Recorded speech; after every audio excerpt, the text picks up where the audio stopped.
Hello, buddy. Welcome back to Tin Man's Core Channel. I'm your host, Jeffrey Tin Man Taylor, and today I'll be yet again reacting to another scary storyteller channel. It is the new channel that I told you guys I was going to react to, Dark Reality, and the video I'll be reacting to is 3 Disturbing True Abandoned Places Stories.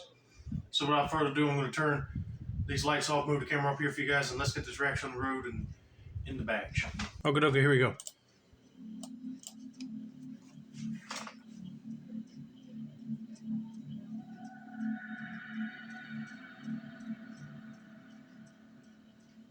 One of my favorite activities is exploring old abandoned buildings. Okay. I've seen quite a few strange things during these trips, but one experience still creeps me out to this day. A few years ago, I found a long-forgotten water refinery through the help of online exploration communities and Google Earth. Although it's stupid, I always go to places for the first time alone, partly for the thrill and partly because if something bad were to happen, I would feel terrible having brought someone else into that situation. That is true, but still, I wouldn't go into an abandoned place by myself either. I would bring somebody with me for like backup purposes. Because if we run into somebody that might be potentially dangerous, they can help me knock that person down to the ground and we can get out quickly. If it calls for it, that is. I wouldn't mind checking out abandoned places myself, but I don't know about a water refinery because it still had nasty water, like right down there where the machinery is at. And I'll be scared of like accidentally slipping and falling into that stuff. You don't know what toxins might be still lurking around there. But anyway, let's continue with this guy's story and see what happens next. So I make plans to head there the next day after my classes let out. Okay. The day of the trip, I pack up my camera and water bottle and set off following my hand-drawn map, the downside of not having a printer. After an hour or two of biking, I finally arrive at the place, which luckily had an old bike path dead-ending just past it. It was completely overtaken by vegetation with trees growing up through and around the buildings, not to mention that the actual buildings were just disintegrating. Yeah, that's terrible that the buildings are starting to become dilapidated.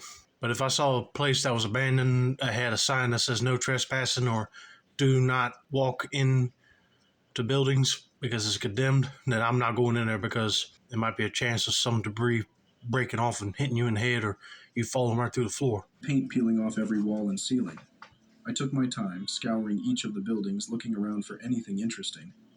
I found hundreds of broken windows, weird broken spheres, and some kind of giant oven. After an hour or two of successful exploring, I decided to head off happy with an SD card full of pictures. Soon after, I pulled my bike back out through the hole in the fence I entered and started biking away. I remembered there was one last shot I wanted to get. I'm pretty insistent on getting the shots I want. For sure. I didn't know if I would ever come back. I mean, yeah, I will do the same thing just to make sure I get every single picture that I want. But imagine if he saw a big oven in there when it was in operation, I know it had to be hot as a big furnace. Hate to imagine the workers working in that place. I decided to just tough it out, ride back and take the picture. As I was going back, I saw a lone man dressed in old clothes walking down the bike trail away from the dead end. I thought it was kind of a strange path for someone to take a walk on, and something in me said, don't let him see you go in there. I biked past him and gave him a slight head nod, and figured I'd bike all the way to the end of the trail, turn around, and by the time I got back, he'd be long gone, having continued in the opposite direction. I leisurely take my time to get to the end and turn around, and as I head back toward the hole in the fence, I see him there, staring at me, and walking back toward the dead end from which he came. He had a happy look on his face, but it wasn't the kind of happiness that made me feel at ease in any way. Yeah, that would be sort of strange. Because why else would somebody else be walking on that bike path near an abandoned water refinery place? He's probably got something sinister up his sleeve. He saw you, he figured he could probably take a chance and try to rob you or kidnap you or something because you're out near an abandoned place and nobody's going to hear you. That's what I'm guessing right now, but man, this guy needs to hurry up, take his last shot and get on the bike and get out of there before this guy catches up to him again. The best way I could describe it is he looked like he had just been told a very dirty joke and was trying to contain it. I knew I had to do something as I was literally trapped between him and a dead end. Oh yeah, that would be creepy. I decided to play it cool once more, but be ready to drop everything and run if things got hairy. As I get closer and closer to him, I can see his facial expression clearer, and it's not someone I want to be in the same state with, let alone the same bike path. I'm silently cursing myself for going back for one picture as I slowly get closer. Finally, I'm about 20 feet away from him and he calls out, "I sure would like a ride, it's so hot out. Mind if I jump on?"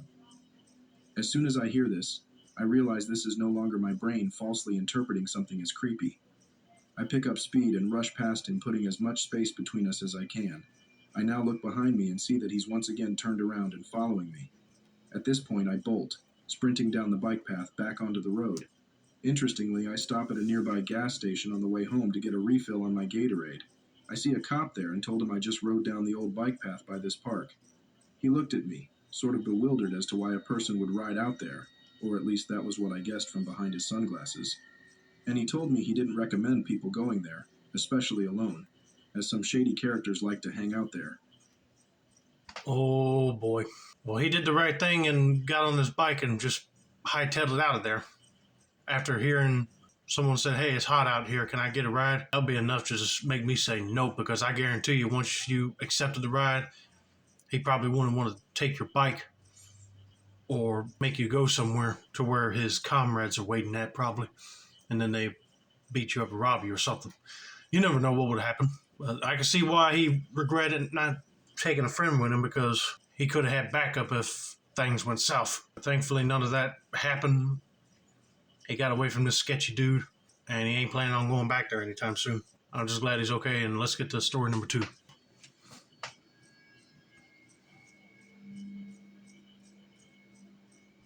I live in a rural area in the north of the UK. Okay. About 20 minutes outside of the village I live in is a large complex of abandoned buildings. I haven't ever been able to get a straight answer on what these used to be. Some say an old farm, others say it was an RAF, UK Air Force base. Either way, it is a cool place to explore and any kid's dream. I bet. I'm older now, but I practically grew up here, spending many summers at this place with my group of mates. We're all older now, so we don't go anymore. I mention how many times I've been to demonstrate how comfortable I am with this place. Any creepy feelings usually associated with abandoned buildings have worn off because of how many times I've been here. Absolutely. I would probably feel the same way if I went to an abandoned farm or Air Force base. You would figure, okay, nobody's going to be there to bother with you. You got the whole place to yourself and hang out in. But you always got to watch out for either creepy homeless people that might take up residence there, or wild animals. Coyotes, foxes, or snakes, or deadly poisonous spiders. You never know what you'll find in these places that might be harmful to you. You always got to be careful and be on the lookout. I should also mention that in all my time visiting this place with my friends, we have never seen anyone else there. It was kind of like our place. Tonight I was chilling with a mate at my house. We are both going to separate universities in a few weeks, so we were feeling quite reflective and started talking about our childhoods and in particular our many trips to these abandoned buildings. Eventually, although it was late, curiosity got the better of us and we decided to hop in his car and drive the short journey to this place. When we got there, it was pitch black and we had absolutely no gear except the torches on our phones. He had even come straight from work, so was in his formal suit. We arrived at the place and began walking around, looking at all the buildings and recounting stories of all the summers we had spent here. We were talking carelessly and loudly. In hindsight, this was probably a mistake. We were quite deep in the complex when it started, and loud tapping, the sound of metal on metal. It startled us, and we both jumped. Oh, crap. I figured something like that might happen. You probably stumbled across a homeless person's living quarters, and once they heard you walking up, they decided to tap a piece of metal against another piece of metal, like metal pipe, hitting each other. They're trying to scare you away, but if you keep on going, you might get jumped and attacked. I don't know if that's going to happen here, but let's just see what they discover, shall we? In an effort to calm ourselves down, we told each other it was probably the wind. It didn't take us long to work out that this couldn't be the case. The tapping had a rhythm to it, but it was one that would keep on changing. A few times it would even have a recognizable tune such as Queen, We Will Rock You. At this point, me and my mate were terrified. I mean, you should be, because wind would not make no musical notes like that if it's hitting against metal pipes, especially on wind chimes. They just make one solid pass, and you hear cling. That's it. If you hear something like "We Will Rock You" or some other musical note, then someone is really messing with you. We started to slowly, as quietly as possible, go back the way we had come and towards where his car was parked. We had only made it a few meters when I accidentally stepped on a bit of MDF board lying on the floor. It snapped with what felt like the loudest sound in the world. At that point, the tapping abruptly stopped and everything went silent. We started to creep away again. We had only made it a bit further when something I will never forget, but wish I could happened.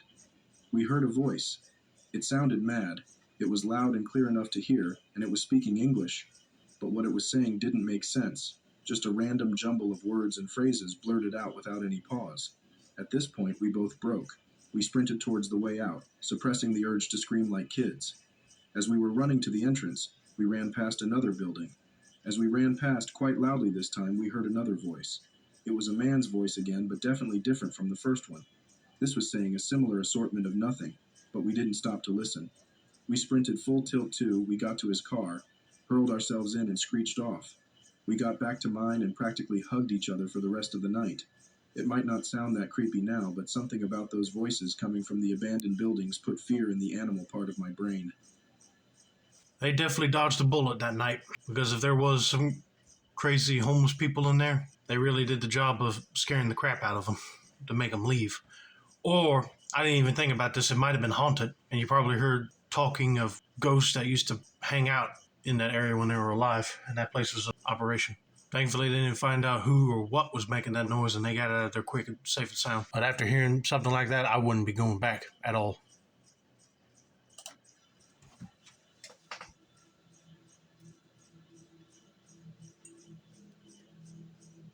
This happened a few years ago, so excuse me if the details are a little blurry. Okay. I was close friends with this one girl, I'm going to call her A. It was July, and we were hanging out.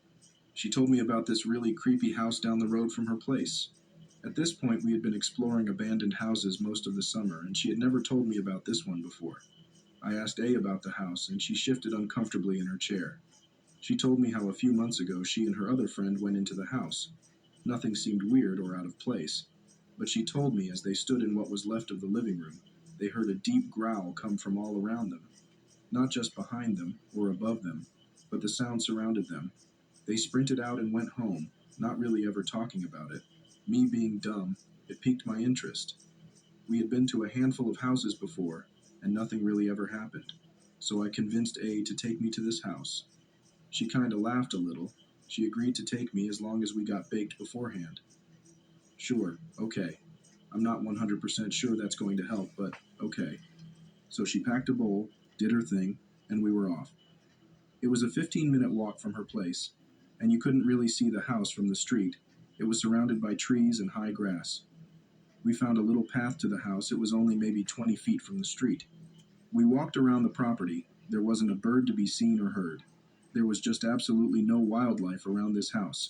Okay, first of all, I wouldn't dare go to any abandoned place that you're baked out of your mind on marijuana, because you do that, you might think every scary thing you hear would be in your head. In reality, it's actually happening in the house. But if you go to a place that there ain't no animal life around and you don't hear no birds chirping, no animals like crickets making noises, then something's up here. This is probably one dangerous haunted place you don't want to be at. We walked around and found a jar of nails, a jar of pea and rusty nails, an altar of some sort with 2 chairs in front of it.